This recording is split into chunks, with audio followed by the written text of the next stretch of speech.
ქრისტე ჭამდა ხორცს. ნახეთ, ტექსტი ახალ აღთქმის ტექსტში მკაფიოდ აშკარად არსად არაა ნათქვამი, რომ ქრისტე ხორცს ჭამდა.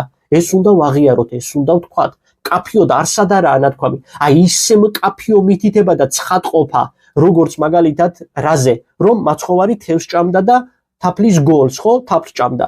ეს მკაფიოდ ვიცით და მაცხოვარი თევზს და თაფლს ჭამდა არა მარტო აღდგომამდე, არამედ აღდგომის შემდეგაც ჭამს.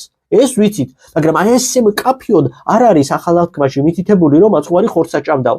მაგრამ ირიბად არის და რომელ გამოთქმაში ვხედავთ ამას, რომ მაცხოვარი ხორცს ჭამდა? ირიბად.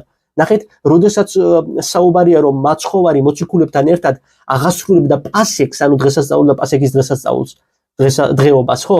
აქ იგულისხმება, ნახეთ, რომ პასექის დღესასწაულის რა ხდებოდა, რომ სპეციალური კრავი, ხო, საპასექო კრავი იკულებოდა და ამზადებდნენ სპეციალურად, ხო, ამ ხორცს და იღებდნენ აი ამ დღესასწაულის დროს, ჭამდნენ, იღებდნენ აი ამ სპეციალურად მომზადებულ კრავსაც. შესაბამისად ხორცაც, ხო? და შესაბამისად ვჭამე პასექი ნიშნავს ვჭამე ხორცი. აღვასრულებ დღესასწაულო პასექს ნიშნავს იმას, რომ ვიღებ მცირეც აი ამ ხორციდანაც, აი ამ საპასექო კრავიდანაც ვიღებ მე მცირე ხორცს. აი ისევე როგორც მაგალითად ვეზიარე, ხო? ვეზიარე რას ნიშნავს? ანუ ჭამე მაცხოვრის წმინდა სისხლი და ხორცი, ხო?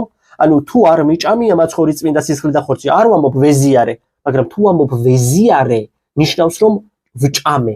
ასევეა, თუ ვამბობ რომ აღვასრულე პასექი, ნიშნავს იმას, რომ ვჭამე მცირედი აი იმ საპასექო, ანუ სპეციალურად მომზადებული კრავის ხორცი ვჭამე. ნახეთ რა საოცარია, რომ ანგელოზებიც ჭამენ ხორცს. და ძველ აღთქმაში ვხედავთ ამას და ამ ანგელოზებში განიჭვრიტება ყველა წმინდა სამების სამი ჰიპოსტასი, მამა, ძე და სული წმინდა და ორიოდე სიტყვა თქვათ წმინდა სამების ხატთან დაკავშირებით. ცოტა ჩავიხედოთ, ხო? საეკლესიო ხატწერის ხელოვნებაში, ხატმეტყველებაში, ხო, იკონოლოგია ქვია მას.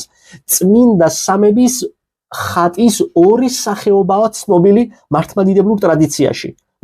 ერთი არის აი ეს, მამა ღმერთი მოხუცი, მის მარჯვნივ ზის ძე მაცხოვარი და სულიწმინდა მტრედის სახით, ხო? ნათლისღების დროს მტრედის სახით გარდამოვიდა სულიწმინდა. აი წმინდა სამების ხატის ეს სახე არ არის ბიზანტიური. ეს შემოვიდა დასავლური იკონოგრაფიის ზეგავლენით. ანუ დასავლურიდანაა შემოსული წმინდა სამების ხატის ეს სახე. და ნახეთ, მამა და ძე ქერუბიმებზე და სერაფიმებზე ზიან, ხო? ეს ესაია წინასწარმეტყველთან ხვდებით ამას, ხო? რომ უფალი დაბრძანებულია ქერუბიმებზე და სერაფიმებზე. მაგრამ ეს არ არის მართლმადიდებლური ტრადიცია, ეს არის დასავლური ტრადიციიდან მოდის ეს. მაგრამ წმინდა ხატია. ვეთაყვანებით ყველა წმინდა სამებას, პატივს მივაგებთ ყველა წმინდა სამებას. ზოგადად ბიზანტიურ იკონოგრაფიაში, რომელსაც მიუყვება